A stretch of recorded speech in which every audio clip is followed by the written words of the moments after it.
Ciao a tutti from Melbourne, my name is Stefano from the travel photography website Mel365, and tonight I'm going to tell you a little bit more about light trail photography and how to use it in your favor, because this is the most important thing. You can do plenty of photography with light trail, but if it doesn't work because it doesn't go into your subject, then what's the point? And the plan is to go to 3 locations in Melbourne, and I'm gonna capture the photos, and from there I'm gonna do the editing in Darktable, and I will show you also how to improve in Darktable the photos that I'm gonna take tonight. It's gonna be 2 videos in one, so I hope you're gonna enjoy. Now I'm gonna move to the corner where I set all of my stuff up, and I'll show you a little bit how it's gonna be the sunset.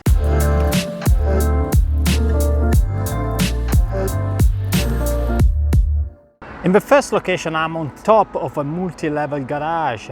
It's one of my secret spots here in Melbourne. As you can see in the background, you know, the view is spectacular, but I don't think the sunset is gonna materialize tonight.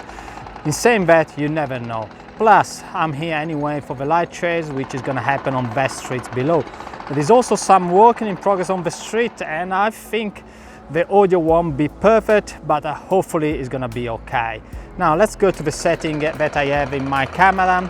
I have the smallest possible aperture, so probably something between f/18 and f/22 is the nice spot when you have plenty of light around. In this way you don't allow much light to go into your camera, and you can keep the shutter speed longer, into the 20 to 30 seconds. I'm waiting now for the sun to go down and get a little bit darker, but you can see that I am already on f/20 at 1/5, which won't be enough for light trail. I'm gonna try to put it into the 20 seconds. Another trick that you can use is to go with the lowest ISO possible, and ISO 100 is typical when you do anyway shooting from a tripod. But what you want to do in some cameras is to try to use even lower ISO. For this Sony a7 III, I can go to even ISO 50. So let me go on that. And I am now in ISO 50, and I can go down probably to almost half a second, even more. It's gonna be into 1 second. And with 1 second, I can probably grab some light trail, but not the best. So I stop here this video, I wait for the sun to go down, and then I start it again for the shooting.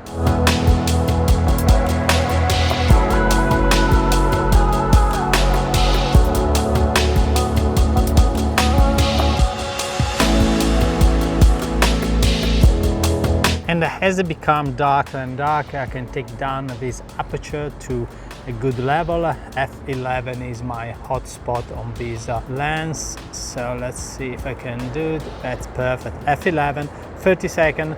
I'm still in ISO 50, because if I would go to ISO 100, I would have that shutter speed, which I don't really want to, and because I want to keep it to 30 seconds. I'm happy with the photos here, and I think it's the time to move to the next location, which is gonna be into the city.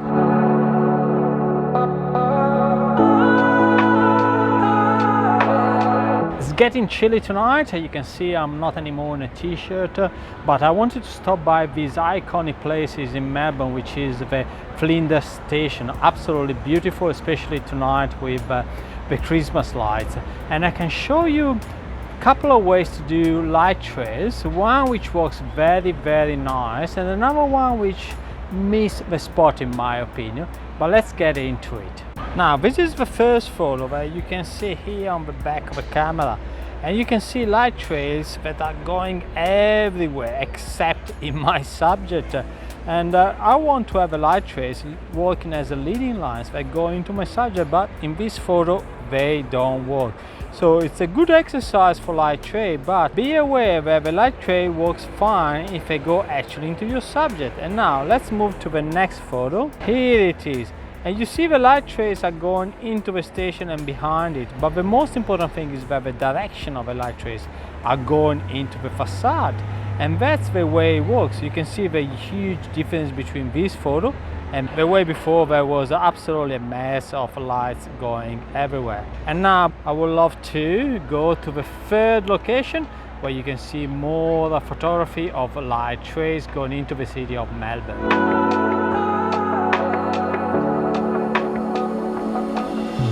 It's getting colder here in Melbourne, you won't believe it, but between the day and the night it can be a difference of 20 Celsius degrees, which is a hell of a lot for me at least. But this is a fantastic spot because the light trail that you get from the road behind me is perfect because it goes into the subject, which is the skyline of Melbourne. Now, that's not the end of this video because I'm gonna take the best photo that I got tonight and I'm gonna put it into Darktable, and I can show you the improvements that you can get into Darktable. And here I am now on the Darktable interface, and I am already in the dark room for the first photo from the top of a multi-level garage. And the first thing I want to do on this photo is to correct this spot of noise that I have probably on my lens or my sensor, and to do that I go easily enough into the retouch module, and I take a circle here, I go over the spot and I drag it down for the best position, probably here, and it's all done, easy peasy. And if you want to know more about the retouch module, I'm gonna put a link here on top about a video that I did a couple of weeks ago, very informative. Now let's go to other things that I'm not particularly fan of this photo. The first one, this area is a bit too bright for me and is showing things that are not my subject. My subject is actually the skyline here on the back, and is taking the attention out of it. Another thing that is taking attention out of my subject is probably this bright part on top left of the photo, which I want to dark up a little bit as well. So let's do that. In order to dark up this side, I go on the basic adjustment, and what I do, I underexpose a little bit that area, but obviously I don't want to dark up the whole photo, instead only this area. So what I do, I use a mask with a path, and I go down here and I start the path that more or less goes into this area. I do just a quick one. It's all done, and now only this side is dark. Now if I remove the mask, you can see there is some hard edge here which I don't like, and in order to soften a little bit of the dark edge, what you have to do, you work on the feathering radius and you put it to quite a high value, around 150 to 200, and you soft up this edge. You won't be able to notice the difference between the area where we work on and the brightest part, which is on the right side. Now let's go to the second issue that I found in this photo, which is the brightest part here. And to fix this part and to give also a little bit more of a light into the buildings, I go into a tool which is the shadow and the highlights. So shadows and highlights module, I activate it, and let's open it up. You notice that it bright up already by default all of the shadows, and I want to do a little bit more of darken on the highlights, and that's it. Now you notice that there is not anymore a white basically area here that is taking the attention. However, when I bright up the shadows, I also bright up back this area here, which I originally wanted to dark it up. So what I have to do now, I need to go back into my basic adjustment and probably reduce a tiny bit again the exposure to make it darker so it won't take the attention. Another thing I want to do on this photo is to add more details into my buildings here and add also a little bit of a light into the shadows, and to do that I can use the local contrast module here, and I activate this module. However, I don't apply the local contrast to the whole photo but only to the buildings. So to do that in a very quick way, I just use the mask, and the brush is probably the easiest way to do it.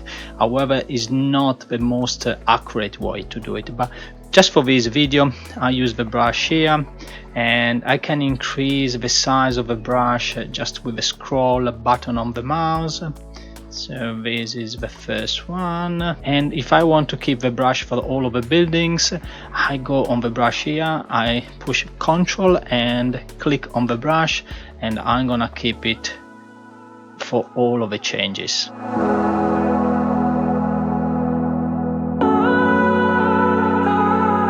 And now I'll show you the mask where I apply the change. You see it here, and these are the 1st, 2nd, 3rd and 4th area. And the last thing, if you want to accentuate the colors, the red here and the yellow here, I introduce another module that you may or may not like, because it goes a little bit into photo manipulation. But let me zoom in into this part of the photo first, and the module that I want to introduce you is the colorize module that you find here in the effects group. And if it's not there, you have to look into the more modules, or simply just look into the search colorize. And if I activate this module, it's gonna obviously make the whole photo of a red color, just because in the meter I select red, which is fine because that's the color that I want to add. And now I'm gonna take the brush and just work on the areas where I want to put the red. So in this case here on the light trail. This is the first area.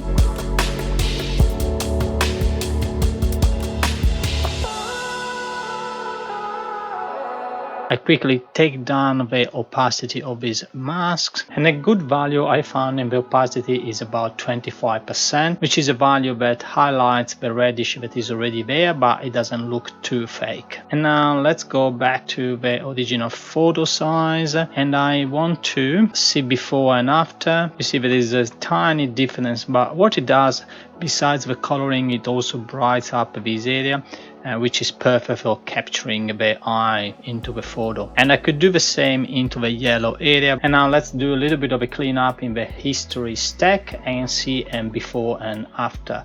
So I compress the history stack here, and I do a before and after with a snapshot. Take a snapshot here, and I go into the step orientation. There was the photo before, and you can see this is before and this is after, and you can see how your eye is going into this area and following into the city skyline. Meanwhile, with the other photo, there was a lot of things happening here, other things happening here. There were a lot of distractions into this photo, and our attention was not going into the city. Okay, and that's it for this photo. I just delete this snapshot, and I'll show you the photos at the stations. And this is the photo with lots of lights going on, and it was absolutely a mess of light trail. Probably not what you want to have. Meanwhile, the second photo, the light was going into the facade of the station, which is my subject in this photo, so it works much better. And now I move to the third location of the city skyline over the bridge, and this is the photo that I have imported. I also rotated already because it was not on level. And what I want to do in this photo, I want to take out all of the details from this part of the photo, which is the skyline, and I may want to add a little bit of reddish here and yellowish there. Unfortunately, on that night there were not many cars around, so obviously I didn't have the good light trail as I wanted to. But let's work first on the upper part of the photo, and to do that I'm gonna go into the basic adjustment module, and what I want to do is increase a little bit of the exposure and see when the details come up. Here they are, and I add also a little bit of brightness. As you can see, I blow out the lower part, but that's fine because I can apply a mask to put all of these adjustments only on the upper part, and that's what I do with the gradient mask here. I do up to here, and you see that I done the adjustment only to the upper part. I would have to adjust a tiny bit the light here. That's something I can do when I have more time. Another thing I would do is to work on the shadows here, and to do that I go into shadows and highlights. I increase a little bit the shadows, and you see that increasing the shadows I get more of details here, but I get also some light flare here and other probably birds here, and light flare here and here. This is something I can fix with the retouch module.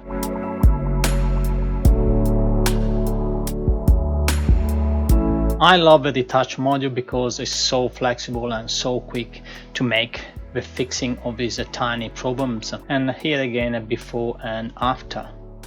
Massive change. I absolutely love Darktable for what you can do actually to a photo, but again, you need to know your camera and what you can do with Darktable on your camera, so you are pretty confident that even if you start with a photo like this, you can actually get to a photo like this. And that's it for tonight. I really hope you enjoy the video and you put a like on it. Do I deserve it? I hope so. And subscribe to the channel and tick that little bell to get a notification whenever I post a video. And I see you in the next video on photography and Darktable. See you soon. Ciao.